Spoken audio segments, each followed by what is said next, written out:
بسم الله الرحمن الرحيم، وأصلي وأسلم على من بعث رحمة للعالمين نبينا محمد وعلى آله وصحبه أجمعين.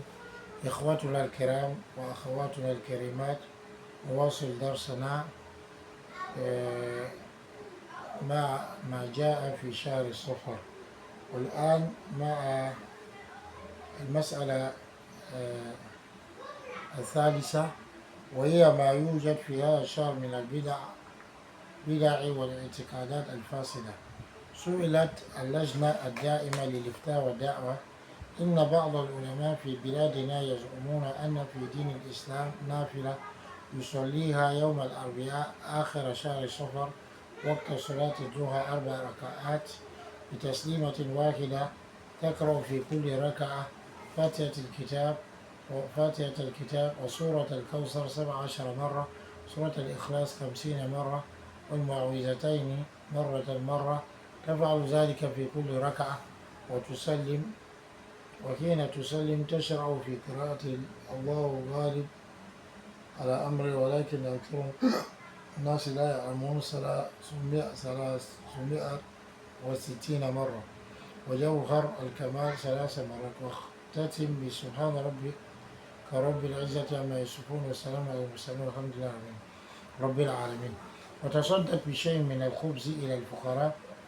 وخاصية هذه الآية لدفع البلاء الذي ينزل في الأربعاء الأخير من شهر صفر، وقوله إنه ينزل في كل سنة 320 ألفا من البليات، وكل ذلك يوم الأربعاء الأخير من شهر صفر، ويكون ذلك اليوم أصعب الأيام في السنة كلها. ومن صلى هذه الصلاة بالكيفية المذكورة حفظه الله بكرمه من جميع البلايا التي تنزل في ذلك اليوم، ولم يحسم حوله لتكون محوا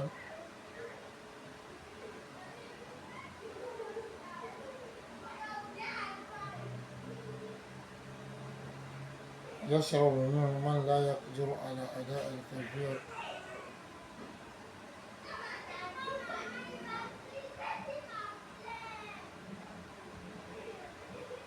وهذا هو الحل.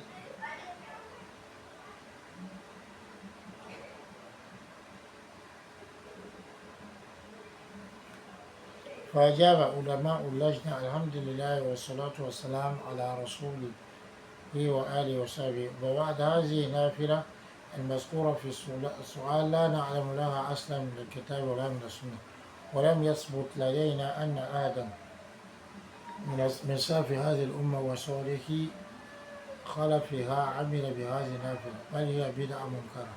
وقد ثبت عن رسول الله صلى الله عليه وسلم أنه قال: من عمل عملا ليس عليه أمرنا فهو رد. وقال: من أحدث في أمرنا هذا ما ليس منه فهو رد. ومن نصر هذه الصلاة وما ذكر معها إلى النبي صلى الله عليه وسلم أو إلى أحد من الصحابة رضي الله عنهم فقد أعظم الفرية، وعليه من الله ما يستحق من عقوبة الكذابين. فتاوى اللجنة الدائمة.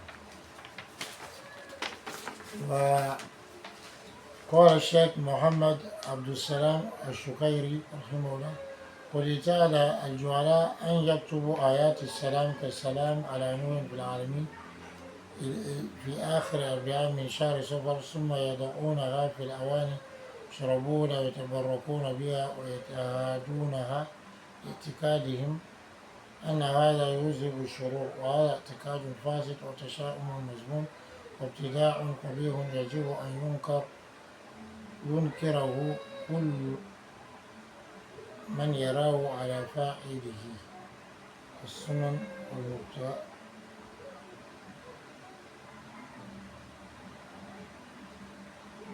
والمبتدعات.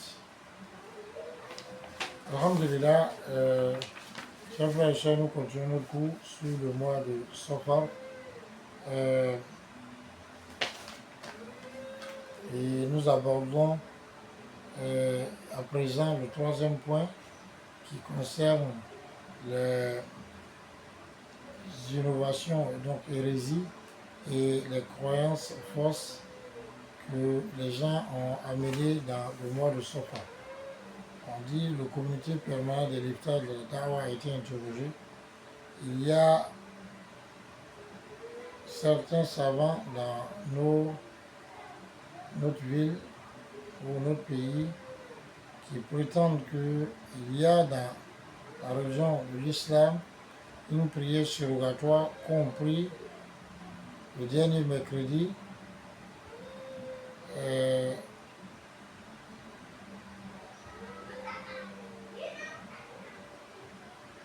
du mois de Safar à l'heure de Duha, compris 4 rak'ahs avec une seule salat. On lit dans chaque raka la surat al-Fatiha et on lit la surat al-Kawsar 17 fois, surat al-Ikhlas 50 fois et les deux surats pour traiter surat al-Fatiha et Nas une fois. On fait cela dans chaque raka, on fait salat. Et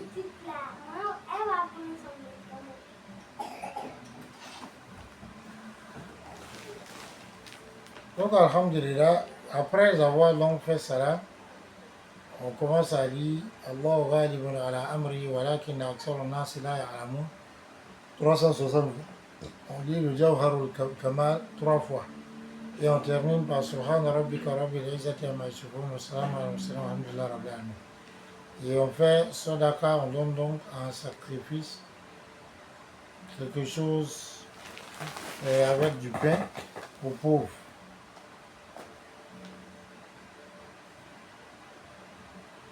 Et la spécificité donc de cela, c'est que cela repousse alors le malheur qui descend le dernier mercredi du mois de Safar.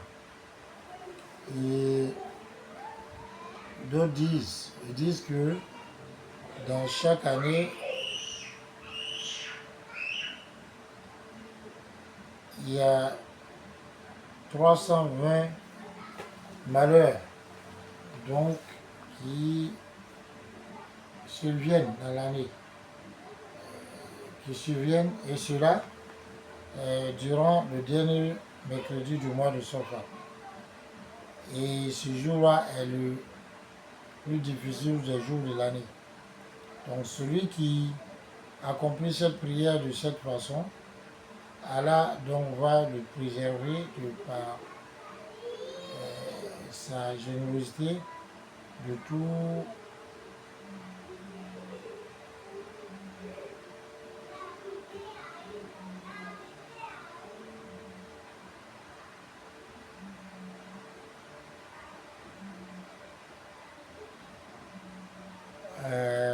des malheurs qui interviennent, qui surviennent dans ce jour. Donc, ils ont posé cette question au comité permanent de l'Iftar. Voilà la réponse du comité permanent de l'Iftar. Ils disent que toute la vie appartient à Allah, le salut, la paix soit sur Mohammed sallallahu alayhi wa sallam, sur son messager, sa famille, ses compagnons. Ensuite, cette prière surrogatoire citée dans la question, nous ne lui connaissons aucune source dans le livre, c'est-à-dire le Coran, ni de la Sunna. Et il n'a pas été confirmé, en tout cas, on n'a pas les confirmations de ce que quelqu'un parmi les pieux de cette communauté, les plus prédécesseurs, et les personnes vertueuses, et ceux qui sont venus après eux, a accompli cette nafla, cette prière surrogatoire. Cette prière surrogatoire est une innovation, un acte blâmable. Il a été rapporté de façon confirmée de Rasulullah sallam qui a dit, celui qui a accompli une action sur laquelle notre affaire n'est pas, donc notre religion, son action est rejetée. Et il a dit aussi sur ça, celui qui nous dans notre affaire, c'est notre religion, si ce qui n'a fait pas partie, son œuvre sera rejeté.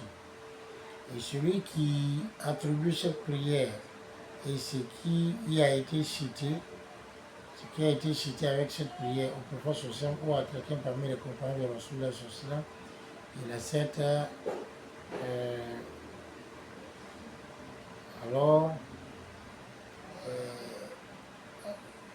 fait alors un grand mensonge. Il a, disons, donc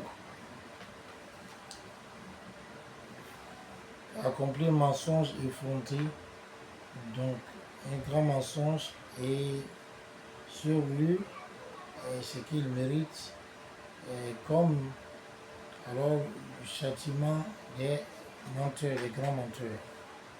C'est dans les Fatawa de Al-Lajna Ad-Da'ima, tome 2, page 354.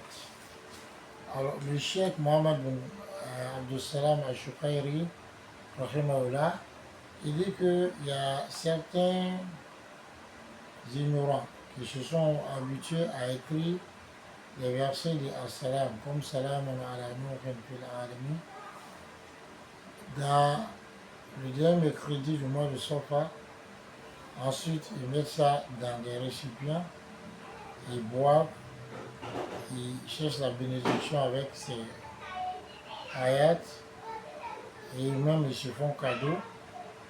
Ils se font cadeau donc de ces versets-là qui sont dans les récipients. Donc, parce qu'ils ont, à cause de leur croyance, selon laquelle cela dissipe les maux. Et ceci est une mauvaise croyance, c'est même alors une superstition donc mauvaise, quelque chose de blâmable, et cela est une innovation, donc une fabrication, mauvaise fabrication, et qu'il appartient, il est obligatoire à celui, donc à tous ceux qui voient cela, donc de la blâmer, donc son auteur. Comme cela est dans As-Sunan al-Muqtadi'at, page 111. Donc, on doit comprendre par cela qu'il ne nous appartient pas. Donc, ces innovations qui ont été citées, pour qu'on les cite, c'est pour que donc on soit au courant de ce que ces choses-là existent chez des gens, et c'est même écrit peut-être dans des livres, mais ça n'a rien à voir avec la religion de l'islam, avec la révélation. Et c'est le lieu de dire qu'il n'y a rien qui a été rapporté de façon spécifique comme acte d'adoration qu'on doit faire dans le mois de Safar. Et donc on devait s'en tenir à ce qui a été rapporté, de ce qu'on ne devait pas faire du mois de Safar un mois de superstition, ni tout autre mois. Car nous accorde la bonne compréhension, que nous accorde la croyance saine. Salam alaikum wa rahmatullah.